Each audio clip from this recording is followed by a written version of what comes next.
स्वागत है आपका। भविष्यवाणियां भविष्य में छिपा वो सच है जो अपने होने का सबूत बहुत पहले ही दे देता है। इसे समझने और इसे जानने की उत्सुकता हम सबको होती है, लेकिन ये हम सबके बस में नहीं है। इसलिए हम लाए हैं सटीक भविष्यवाणियों का कार्यक्रम महाज्योतिष, जहां विश्व विख्यात भविष्यवक्ता पंडित राजकुमार शर्मा की भविष्यवाणियां लगभग सटीक साबित हो चुकी हैं। तो अगले आधे घंटे में आज फिर होगा खुलासा राजनीति, अर्थनीति, खेल और प्राकृतिक घटनाओं से जुड़ी कुछ अहम घटनाओं का। तो चलिए शुरू करते हैं महाज्योतिष।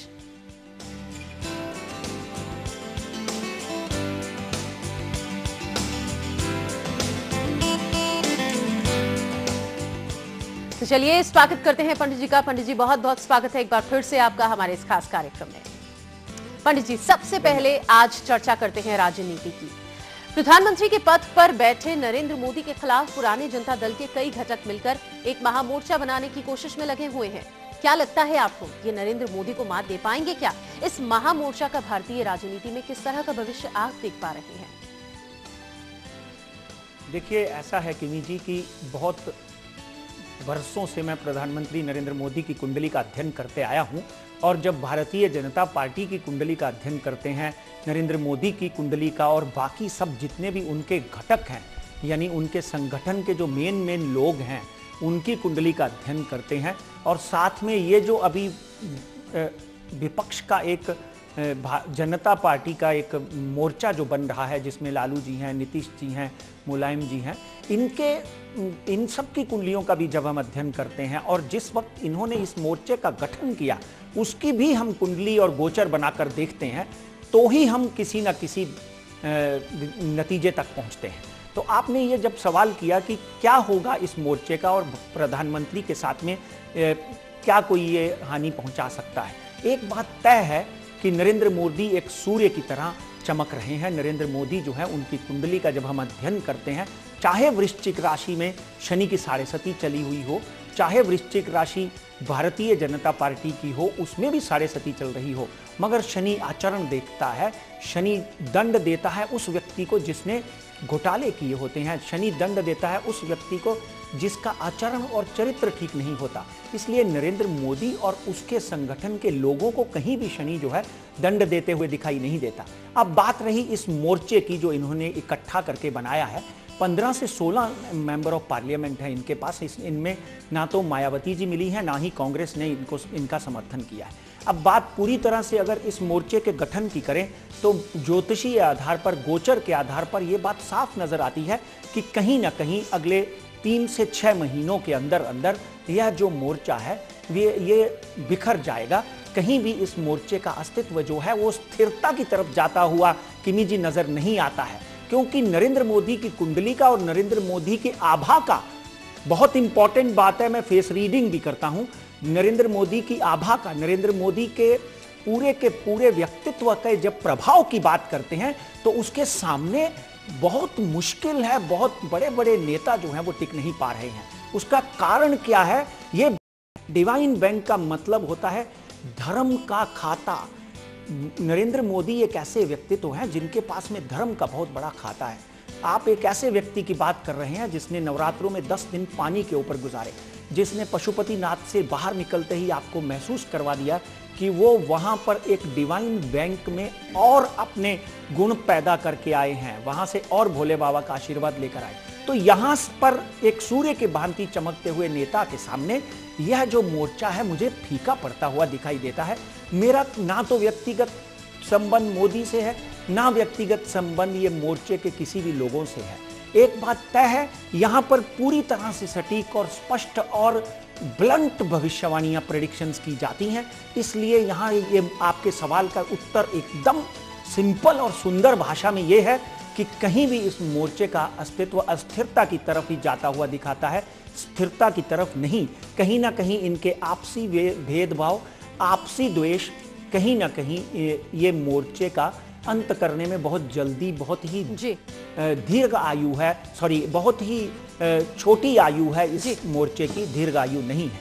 इसलिए बात पक्की है कि ये मोर्चा जो है लंबा चलने वाला नहीं। पंडित जी, जिस समय इस मोर्चे के गठन की बात चल रही है, क्या ये कहा जाए कि वो समय ही ठीक नहीं है? आपकी बात बिल्कुल सत्य है। मैं तो उसी समय के माध्यम से भविष्यवाणी की है, क्योंकि उस वक्त अगर सूर्य और शनि को वृश्चिक राशि में देखा जाए, उस वक्त अगर हम लगन देखा जाए तो लगन भी वृश्चिक निकलता है। अगर उस लगन की बात करें तो शरीर स्थान पर सूर्य और शनि जो है वो विष योग का निर्माण करते हैं। सूर्य और शनि मंगल की राशि में विस्फोटक अनिष्टकारी योग का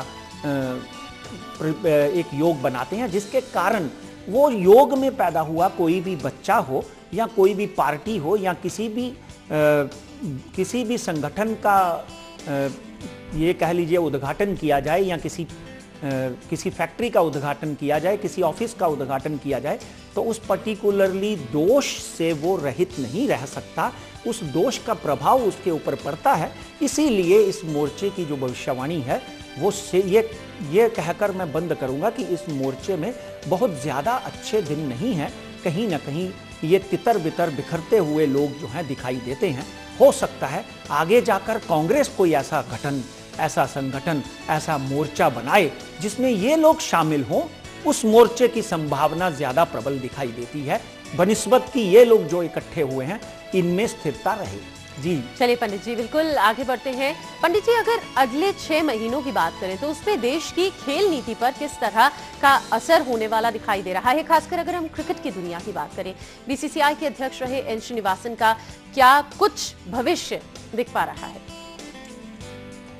बहुत ही बढ़िया सवाल किया। एक साल पहले समय के माध्यम से ही इन्हीं के आपके ही यहाँ मुंबई में सहारा समय के माध्यम से भी हमने कुछ भविष्यवाणियाँ श्रीनिवासन के बारे में की थी, ललित मोदी के बारे में की थी, मयप्पन के बारे में की थी, बिंदु दारा सिंह के बारे में की थी, जो 100% सत्य होती हुई दिखाई देती हैं। तब उन दिनों लोगों ने इसकी बहुत बड़ी आलोचना भी की थी। मगर अगर हम श्रीनिवासन की कुंडली का अध्ययन करते हैं तो एक बात तय है कि श्रीनिवासन की कुंडली में इस वक्त हम देखें तो शनि और सूर्य एक ऐसा योग बनाकर बैठा हुआ है। उसके बाद में अगर हम गुरु अभी वक्री हो जाएगा बेटा कुछ दिनों के अंदर अंदर। जैसे ही गुरु वक्री होगा तो एक बात तय है कि श्रीनिवासन जो है सुप्रीम कोर्ट की लताड़ना तो सह ही चुके हैं। कहीं ना कहीं श्रीनिवासन जो है श्रीनिवासन कहीं ना कहीं अपने ही जाल में बुने जाएंगे। इन्होंने पहले प्रयत्न किया कि मेरे ऊपर सुप्रीम कोर्ट ने किसी भी तरह की कोई भी लांछन नहीं लगाई, मुझे क्लीन चिट दे दी। उसके बाद में सुप्रीम कोर्ट की लताड़ना हुई। अब जो अगला समय आ रहा है मार्च 2015 से पहले श्रीनिवासन साहब के ऊपर कुछ ऐसे आरोप प्रत्यारोप लगेंगे जिसके कारण बीसीसीआई की भी किरकिरी होगी और माननीय एम श्रीनिवासन जो हैं उनको हो सकता है कोई ना कोई बड़ा दंड भुगतना पड़े, यहाँ तक कि उनको जेल तक जाना पड़ सकता है। अगर अगले 3 महीने नहीं तो अगले 6 महीने के अंदर अंदर कारावास के योग भी उनके बन सकते हैं, क्योंकि कुंडली अपनी चाल चलती है, नियति को कोई नहीं टाल सकता।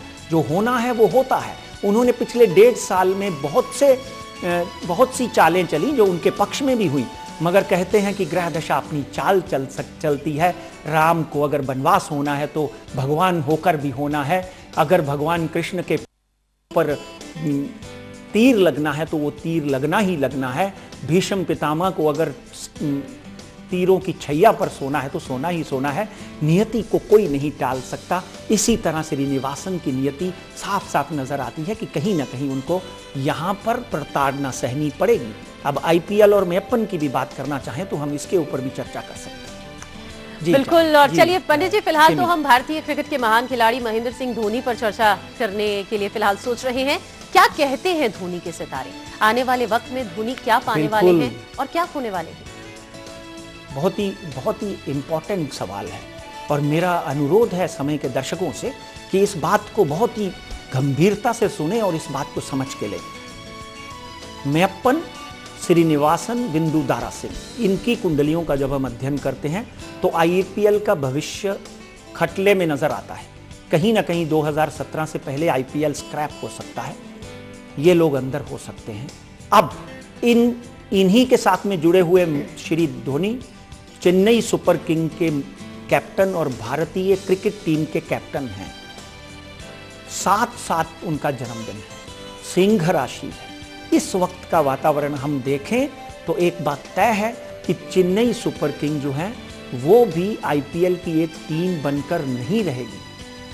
महेंद्र सिंह धोनी की अगर बात करें तो अगले 1 से 1.5 साल में महेंद्र सिंह की धोनी की कुंडली का जब हम अध्ययन करते हैं, 1 से 1.5 साल मैं पर्टिकुलरली समय तक भी बंधित करके रखा हुआ है। 19 जुलाई 2016 से पहले आप ये देखेंगे कि मैयप्पन और मिस्टर श्रीनिवास और मिस्टर बिंदु दारा सिंह, कहीं ना कहीं चेन्नई सुपर किंग के और खिलाड़ी अपने आप मिस्टर महेंद्र सिंह धोनी का नाम भी उसमें खींचते हुए नजर आएंगे और उनके सम्मान के ऊपर भी छींटे जो है वो पड़ेंगे। और कहीं ना कहीं इसके कारण, ये बहुत बड़ी बात कहने जा रहा हूं जी, इसी के कारण उनको अपनी कैप्टनशिप से इस्तीफा देना पड़ेगा और कहीं ना कहीं उनको भी जितनी भी हमारी एजेंसीज हैं, चाहे वो सीबीआई है, चाहे वो डीआरआई है, चाहे वो सीआईडी है, जो भी इनका देखभाल कर रही हैं, जो भी इनके पीछे लगी हुई हैं, कहीं ना कहीं महेंद्र सिंह धोनी को भी इंटेरोगेशन सहनी पड़ेगी। इस बात में कोई दो राय नहीं, क्योंकि मैं सिर्फ कुंडली के माध्यम से बोलता हूं और इस कुंडली के माध्यम से महेंद्र सिंह धोनी भी इस कीचड़ से अछूते नहीं रहेंगे। He will be seen very well involved in the whole scam। जी किमी जी। बिल्कुल पंडित जी, तो धोनी के भविष्य की तो बात कर ली है, जो कि बहुत ज्यादा अच्छा आप जिस तरह से बता रहे हैं नहीं दिख रहा है। आईपीएल की अभी कुछ देर पहले आपने बात की थी और आपने बताया था कि आईपीएल का भविष्य भी कुछ बहुत अच्छा नहीं है। 2017 तक कुछ भी हो सकता है, खत्म तक हो सकता है, लेकिन भारतीय क्रिकेट और अंतर्राष्ट्रीय क्रिकेट में आईपीएल का असर आप घटता हुआ देख पा रहे हैं या फिर कुछ बढ़ेगा, और अगर बढ़ेगा तो कब तक? बेटा, बहुत बढ़िया बात आपने पूछी है। देखिए, जब हम मंगल को देखते हैं तो मंगल इस वक्त शनि की राशि में बैठा हुआ है, बेशक उच्च का है। मंगल स्पोर्ट्स की दृष्टिकोण से बहुत अच्छा होता है, मगर वह शनि की राशि में क्या करेगा? जितने भी घोटालेबाज हैं, जितने भी बैटिंग करते हैं, जितने भी सट्टेबाज हैं, इनको बाहर फेंक देगा और क्रिकेट की छवि को सुंदर बनाकर लोगों के सामने रखेगा। आज लोगों को यह बात महसूस होने लग गई है कि चाहे वो राज कुंद्रा है, चाहे वो राजस्थान रॉयल है, चाहे वो महेंद्र सिंह धोनी है, चाहे वो चेन्नई सुपर किंग है, कहीं ना कहीं ये लोग जो हैं लोगों के दिलों के साथ खेलते हैं। कहीं ना कहीं उनकी भावनात्मक दृष्टिकोण जो है, उनका जो भावनात्मक लगाव है को एक धर्म समझने का, वो खत्म होते जा रहा है। इसलिए आईपीएल की पोजीशन डेफिनेटली डिसेंडिंग है। 2017 या 2018 में आईपीएल की कुंडली भी हमने बनाई है, उसी के साथ में हमने ललित मोदी की कुंडली बनाई थी। तो बेटा, एक बात पक्की है, साफ साफ नजर आती है कि जिस बच्चे को जिस पिता ने जन्म दिया होता है, जब वो अपना घर छोड़कर, अपना देश छोड़कर भाग जाता है, तो उस बच्चे का क्या भविष्य।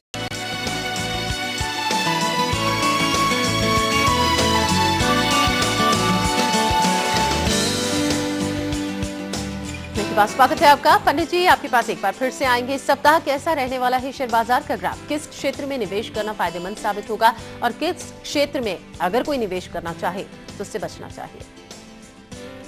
बिल्कुल सही है मित्रों। आज की अगर हम बात करें तो बाजार जो है कल शुक्रवार के दिन कहीं ना कहीं 8,550 के करीब झूलता रहा निफ्टी, और 28,600 के करीब जो है वो मुंबई स्टॉक एक्सचेंज झूलती रही। मगर देखिए, एक तो सबसे पहले शनि और सूर्य की युति, दूसरा दिसंबर का महीना ऐसा होता है, यहाँ पर एफआईआई जो हैं, फॉरेन इन्वेस्टर जो हैं, वो अपना माल काट कर बाजार में अपनी सब सेल करके या लंबी अवधि के लिए कहीं ना कहीं छुट्टियों पे चले जाते हैं। क्रिसमस की छुट्टियां होती हैं, उस पे चले जाते हैं। महीने 1.5 महीने के लिए वो ये संताप अपने साथ छुट्टियों पे नहीं लेकर जाना चाहते, इसलिए बाजार में कहीं ना कहीं नरमी दिखाई देगी। बॉम्बे स्टॉक एक्सचेंज की बात करें तो 28,800 का आंकड़ा ऊपर का है। इस एक हफ्ता और 2 हफ्ते की बात करते हैं, 28,800 का आंकड़ा, और नीचे का स्तर जो है मैं वापस 27,800 यानी 28,000 को तोड़ते हुए देखता हूं। मार्केट एक रेंज बॉन्ड में रहेगी। मगर मित्रों, एक बात ध्यान से सुन लीजिए, नरेंद्र मोदी की अध्यक्षता में हमारे देश की आर्थिक उन्नति बहुत और होने वाली है। बाजार 29,000 30,000 दिसंबर से पहले मार्च से पहले पार कर सकता है, मार्च 2015 से पहले। इसलिए अच्छी स्क्रिप्ट में मिड कैप में बने रहें। मिड कैप में बने रहने से आपको लाभ मिलेगा। विशेषतर जो पीएसयू बैंकिंग है और फार्मास्यूटिकल कंपनीज हैं, उसमें बने रहें। मेटल क्षेत्र से थोड़ा दूर रहें, आईटी क्षेत्र में बने रहें। कहीं ना कहीं आपको फायदा होता हुआ दिखाई देगा। बाजार फिर एक बार बढ़ने वाला है। अब बात करते हैं निफ्टी की। निफ्टी जो है 8,650 ऊपर का आंकड़ा और 8,400 का आंकड़ा नीचे का, वो निफ्टी तोड़ सकती है। सोने की बात करें तो सोना 27,200 के करीब करीब ऊपरी स्तर पे छू सकता है और नीचे 26,000 के करीब करीब छू सकता है। चांदी में भी उछाल आने की उम्मीद है। मैं अभी भी आपको बोलता हूं कि चांदी जब भी 35,800 के नीचे देखें उसमें इन्वेस्ट कर बैठ जाएं। कहीं ना कहीं 38,000 पर केजी चांदी हो सकती है, 40,000 भी पार कर सकती है। अगर आप जनवरी फरवरी के वादे लेते हैं तो उसमें आपको लाभ मिल सकता है। कोशिश करें कि स्टॉप लॉस रखकर करें और अपने किसी अच्छे विशेषज्ञ की सलाह भी लें। हमारी सलाह भी है, साथ में उसकी भी सलाह लेते हुए दिखाई दे। रुपए में कमजोरी 63 रुपीस हो सकता है, डॉलर के साथ साथ में रुपए में कमजोरी साफ साफ नजर आती है, जिसका कारण ये होगा। मगर तेल जो है जिस तरह से गिरा है उसमें हमारी महंगाई जो है वो कम होगी। ये आम आदमी के लिए बहुत ही सुंदर समाचार है।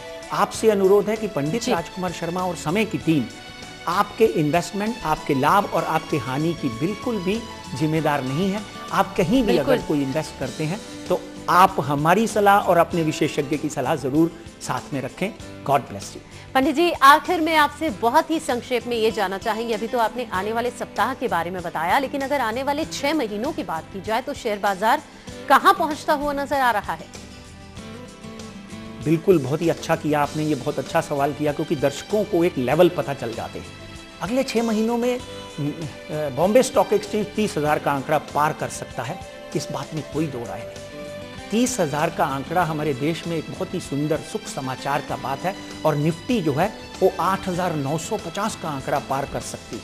ये शेयर बाजार में अगर आप बैंक की बात करें तो बैंक्स में अभी तक कम से कम 20 से 25% बढ़ोतरी दिखाई देती है। फार्मास्यूटिकल की बात करें तो 20 से 25% बढ़ोतरी दिखाई देती है। सीमेंट इंडस्ट्री की बात करें तो सीमेंट इंडस्ट्री में तो मैं 100% अभी और लाभ देखता हूं, क्योंकि इंफ्रास्ट्रक्चर इस तरह से बढ़ने वाला है। शेयरों जितने भी स्क्रिप्ट्स सीमेंट ओरिएंटेड स्क्रिप्ट हैं, सीमेंट की कंपनीज हैं, उसमें फ़ायदा होगा। रेल की कंपनियों को फ़ायदा होगा, क्योंकि सुरेश प्रभु जो हैं वो बहुत ही विद्वान और बहुत ही मजे हुए खिलाड़ी हैं। डेफिनेटली लालू जी के जैसा उनको भी लोग सराहेंगे और वो भी बहुत अच्छा रेल में काम करेंगे। बाजार में एक अच्छी ऊंचाई आने वाली दिखा देती है। इसलिए कहीं भी बाजार 28,000 से नीचे आता है तो आप इन्वेस्ट करके लंबी अवधि के लिए बैठ जाएं। 6 महीने के लिए बाजार की स्थिति बहुत ही मजबूत रहने वाली है।